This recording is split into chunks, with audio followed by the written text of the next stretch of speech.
I just thought I would kind of take it easy. I wouldn't get up on the ladders back and forth painting the ceilings yet. I thought, hey, this eventually has to be done one way or another before I get done with this job, right? Before all the carpet padding comes in and the flooring and all that. So why not just do it today? Take it easy this morning and regain my energy, and then I'll have all this swept up. And speaking of sweeping up and stuff, I was thinking, here's one more thing I was thinking about. On these existing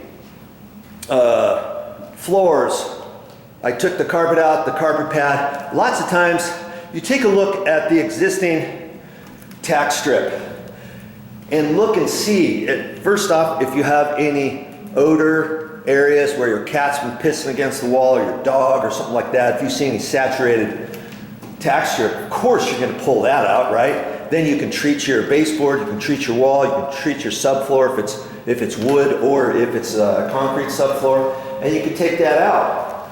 Okay? Now, in here there was no, initially there was no tack strip because there was that oak or that cedar little thin planking. So before that there was probably tack strip, and then they ripped that out to put that cedar planking. So you know, there were certain areas where there wasn't any tack strip. But then as I'm scraping these floors, I was taking a look at some of this tack strip, and I took this one out. See, this was an older one. See how the nails look a little rusty on there? Look, that one was right there. Okay, and I looked at that. Oh, actually, it was like that. Okay. Let's take a look. Yeah, okay. It was like that, okay? And so I noticed that, and I thought, you know, I'm not leaving that. So I took it out. Some of the nails were loose. It's all rusty, and that tells me that, you know, the last person. Here's what happened. The last time they installed carpets, they took up any old tack strip that was really bad, that was really rusty and stuff. Cause see, and then in other areas they just left it. They thought, oh, it's okay. See this piece of tack strip right here? That looks almost new, doesn't it? I mean, 4 or 5 years old. Okay, that one looks new. This one doesn't look as new. This one looks even worse. This one.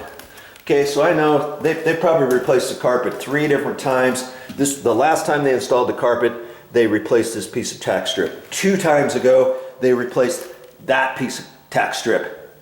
3 times ago, or 4 times ago, they've not done anything. They've left this tack strip. See how old it is? And kind of rusty. The nails and stuff. Do I want to leave that? I could leave it, but I'm not going to. See around this door here? See how old these are?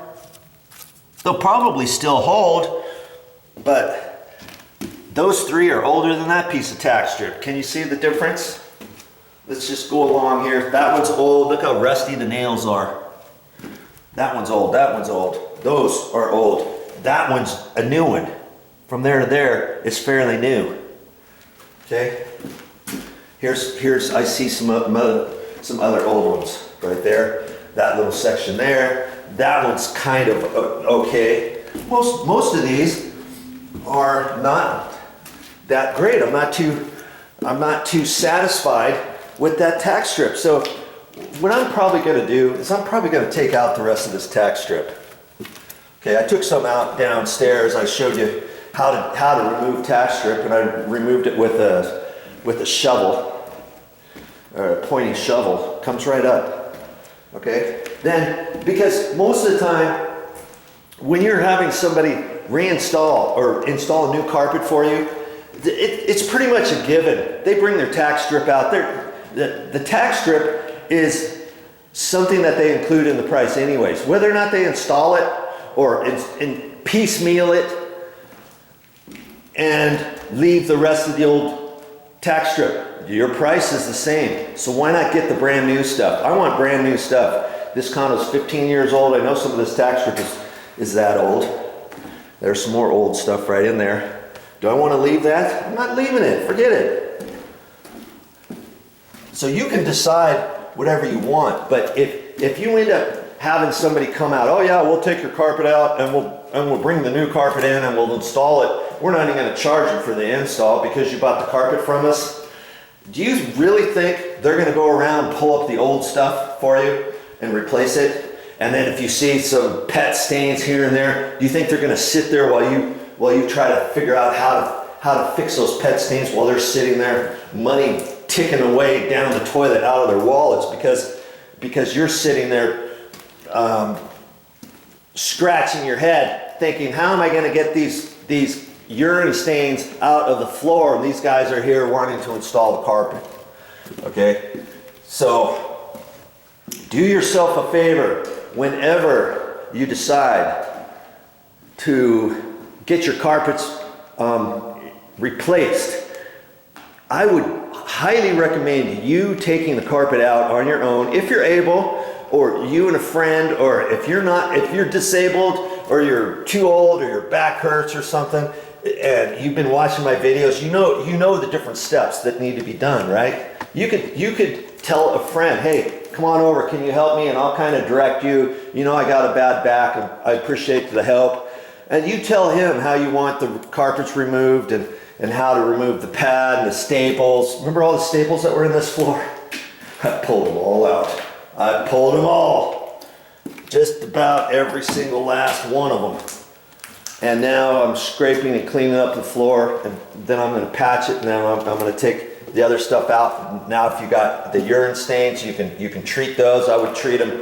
I would just take simple green and brush it down and wash it out as best I could. Then after that dried, I would take bleach. I could put it in a Hudson sprayer and spray the bajunior out of your different areas, okay? Bleach kills just about anything. You don't need any special cat urine remover stuff, or if you do, fine. Go get it, put it in a Hudson sprayer, and spray it on there. Get a Hudson sprayer, cheap little 1 gallon Hudson sprayer if you don't have one. That probably costs less than $15.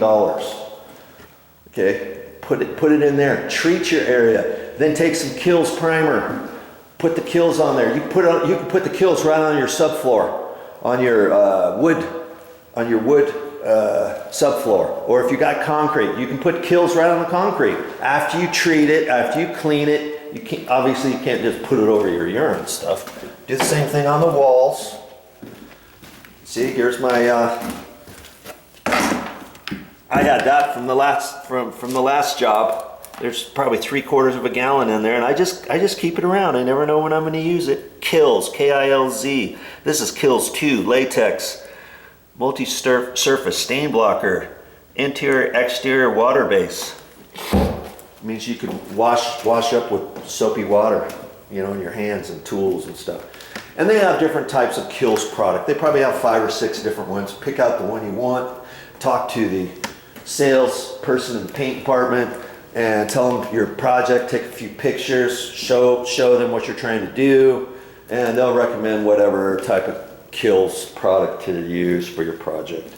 Okay, so I'm gonna just keep sticking on this floor. I got just a little bit left in here, and I did all this at the end of the day yesterday. I was doing some other stuff. When I got tired, I thought, okay, while I'm resting, I'll be down here on my hands and knees, you know, scraping this stuff with my back support on, with my knee brace on. Here's my pad. Remember, my pad was falling all apart. I took duct tape and I just put duct tape on there and fit it all back together because it's got the handle. I like this thing. This thing's been with me for, I don't know, almost 15 years now. And so I use that, and then I just use this putty knife. See how small it is now?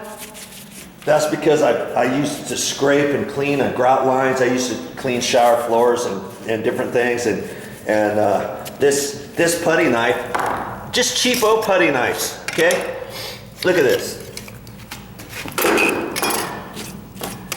This is a cheapo putty knife that I got at Home Depot, okay? These two are the same as that one. Look at that. When they get like that, I don't throw them away. I can still use that for prying on or for scraping on. And it got this low, and I was thinking, I'm gonna throw that away. That's no good for anything. Well, that's perfect for scraping. I've been using that, digging in and pounding on it, and then I can use it sideways. That thing comes in handy, believe it or not. Here, look at this one here. This one got rounded kind of like that. It used to look like this, but this was a more expensive one. I think this was a hide. A hide, you can't even see the name yet. And it's really, I like this one because it's really stiff. I can't even hardly bend it like I can these cheap ones, see? There's a time and place for all these. I use this for a little pry bar, hammer it in if I want to take a door stop off, tap it in there, then I can wedge on it and stuff. This works really good. I use that for all kinds of wedging and stuff. And I had a screwdriver that got all beat up and the corners got all messed up. So I use that to bang on and to pry on. I use this thing all the time. Just a little pry bar. I don't use it for a screwdriver, of course. Okay? And so, hey, once you start doing things on your own, you begin to get an accumulation of different things for your nail bag. Okay? That's all I'm using for that, to clean up, and then I'll concentrate on taking the tack strip down. I made the corporate decision. I'm taking this tack strip off, and the carpet guy, he's already been here. He's already measured. I might just do a courtesy call to say, hey, you might have seen that there was some old tack strip there, but of course I pulled it up, and I'm counting on you to bring all your other tack strip and do a good job for me, and he will. When he measured it, there was no tack strip in some of these areas. He saw that. So anyway, I'll keep going, and I'll move all this paint stuff a little bit because I want to get the floor done. I want to get everything done that I can. I'm going to go downstairs. I'm going to finish this floor. I kind of piecemealed this floor just to check it out before. It had all kinds of staples on it. You can see on a wood subfloor, when you install your carpet pad, when they put it down, they take a hammer tacker, tap, tap, tap, tap, and they do it all the way around the edge, especially in the seams, because they don't want anything to move around before they put their carpet down.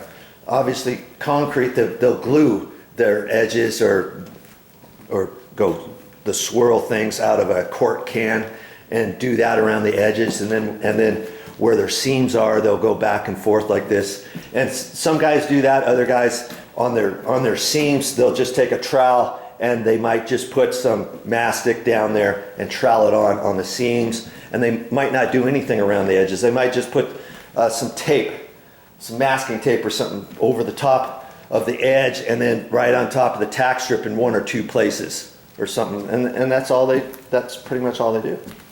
Okay, so I thought I would kind of share with you a little bit. Hopefully there's something that I have said on this particular video episode that's going to help you with your project and save you some money. Well, that's all I have for this time, but I'll be back with more videos.